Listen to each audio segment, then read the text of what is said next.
ইরানে যুক্তরাষ্ট্র ও ইসরায়েলের যৌথ হামলার পর থেকেই মার্কিন প্রেসিডেন্ট ডোনাল্ড ট্রাম্পের সাথে দূরত্ব বাড়তে থাকে ইউরোপের নেতাদের। শুরু থেকেই এই যুদ্ধের বিরোধিতা করে আসছে স্পেন ও ইতালির মতো দেশগুলো। ইরানে আগ্রাসনের বিরুদ্ধে অবস্থান নেওয়ায় একাধিকবার স্পেনের কড়া সমালোচনা করেছেন ট্রাম্প।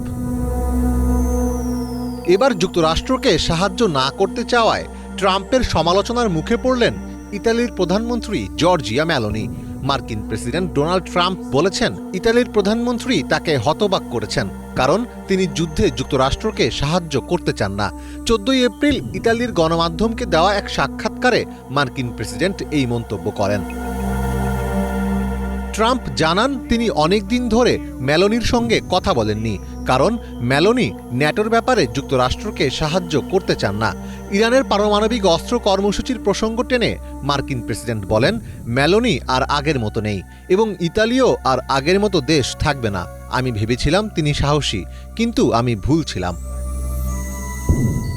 এর আগে পোপ চতুর্দশ লিওকে নিয়ে ট্রাম্প মন্তব্য করেছিলেন যে পোপ একজন দুর্বল ব্যক্তি এবং আন্তর্জাতিক বিষয়ে তার কোনো ধারণা নেই। ট্রাম্পের এই বক্তব্যের কড়া প্রতিবাদ জানিয়ে মেলোনি বলেছিলেন, ক্যাথলিক খ্রিস্টানদের সর্বোচ্চ ধর্মীয় নেতাকে নিয়ে এ ধরনের মন্তব্য সম্পূর্ণ অগ্রহণযোগ্য।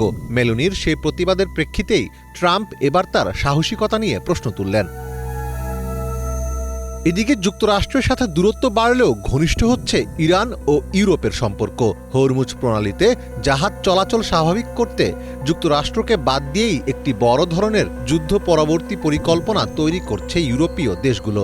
সম্প্রতি ওয়াল স্ট্রিট জার্নালের এক প্রতিবেদনে এই তথ্য জানানো হয়েছে। প্রতিবেদন অনুযায়ী ইউরোপীয় দেশগুলো একটি বিশাল আন্তর্জাতিক জোট গঠনের চেষ্টা করছে, যারা যুদ্ধের পর হরমুজ প্রণালীতে বাণিজ্যিক জাহাজ চলাচল নিরাপদ করবে। তবে এই জোটে আপাতত যুক্তরাষ্ট্রকে অন্তর্ভুক্ত না করার চিন্তা করা হচ্ছে। ফ্রান্সের প্রেসিডেন্ট ইমানুয়েল ম্যাক্রো জানিয়েছেন, এই মিশনটি হবে একটি আন্তর্জাতিক রক্ষণাত্মক মিশন। এতে কোনো যুদ্ধরত পক্ষকে রাখা হবে না, যার অর্থ হল যুক্তরাষ্ট্র, ইসরায়েল এবং ইরান এই জোটের অংশ হবে না। তবে এই উদ্যোগ কেবল বর্তমান সংঘাত শেষ হওয়ার পরই কার্যকর করা হবে। গত 1 বছরেরও বেশি সময় ধরে ডোনাল্ড ট্রাম্প ইরান ইস্যুতে ইউরোপকে পাশ কাটিয়ে চলছেন। মার্কিন প্রেসিডেন্ট ইসরায়েলের সঙ্গে কাজ করার দিকেই বেশি মনোযোগ দিয়েছেন। অন্যদিকে তেহরানও ইউরোপীয় দেশগুলোকে যুক্তরাষ্ট্রের আজ্ঞাবহ হিসেবে বিবেচনা করে অনেকটাই গুরুত্বহীন করে রেখেছে।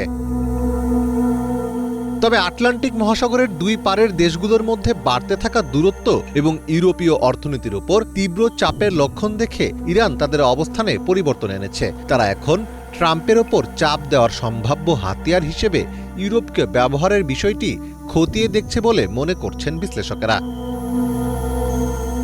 মীর ফজলে রাব্বি, বাংলা ভিশন।